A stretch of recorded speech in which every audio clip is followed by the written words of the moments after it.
নমস্কার বন্ধুরা, কল্যাণীর কিচেনে আপনাদের সবাইকে স্বাগত। আজকে আমি আপনাদের সঙ্গে শেয়ার করতে চলেছি ধনেপাতার চাটনি রেসিপি। এই ধনেপাতার চাটনি পাপড়ি চাট, দই বড়া, পকোড়া এইসবের সাথে খেতে খুবই ভালো লাগে। এই চাটনিটা ছাড়া কিন্তু পাপড়ি চাট, দই বড়া অসম্পূর্ণ।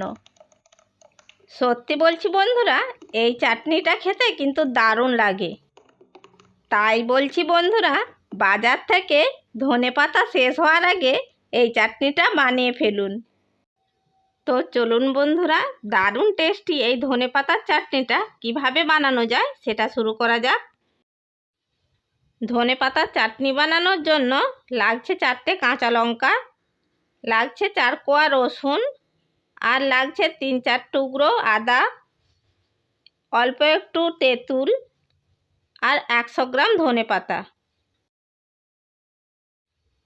এরপর এই সমস্ত কিছুকে একসঙ্গে বেটে ফেলতে হবে। এখন আমি মিক্সিং জারের মধ্যে সমস্ত ধনেপাতাটা দিয়ে দিচ্ছি। এরপর দিয়ে দেব 4টে কাঁচা লঙ্কা,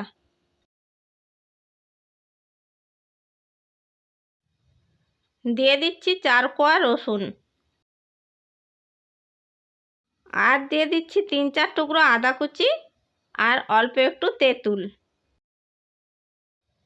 এরপর এর মধ্যে অ্যাড করে দিচ্ছি 1/2 টিস্পুন নর্মাল লবণ, আর অ্যাড করে দিচ্ছি অল্প একটু বিট লবণ, অ্যাড করে দিচ্ছি 1 টিস্পুন আমচুর পাউডার, সবশেষে অ্যাড করে দিচ্ছি 1 টিস্পুন চিনি। এবার মিক্সিং জারের মধ্যে অল্প একটু জল দিয়ে এটাকে বেটে নিতে হবে। মিক্সিং জারের মধ্যে পরিমাণ মতো জল দিয়ে দিয়েছি। এবার ঢাকনা বন্ধ করে এটাকে বেটে নিচ্ছি। দেখুন বন্ধুরা, ধনেপাতাটা আমি বেটে নিয়েছি।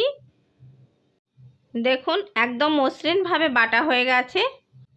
এই ধনেপাতার চাটনিটা আরও টেস্টি করে নেওয়ার জন্য আমি এর মধ্যে দিয়ে দিচ্ছি 2 টেবিল স্পুন টক দই। এবার মিক্সিং জারের ঢাকনা বন্ধ করে ধনেপাতার চাটনিটাকে আরেকবার ঘুরিয়ে নিচ্ছি। দেখুন বন্ধুরা, ধনেপাতার চাটনি আমার একদম রেডি হয়ে গেছে। বন্ধুরা, এই চাটনিটা কিন্তু আপনারা ফ্রিজের মধ্যে 1 মাস স্টোর করে রাখতে পারেন। এবার এই চাটনিটাকে আমি একটি বাটির মধ্যে নামিয়ে নিচ্ছি। তাহলে দেখলেন তো বন্ধুরা, কত সহজে তৈরি হয়ে গেল দারুণ টেস্টি ধনেপাতার চাটনি।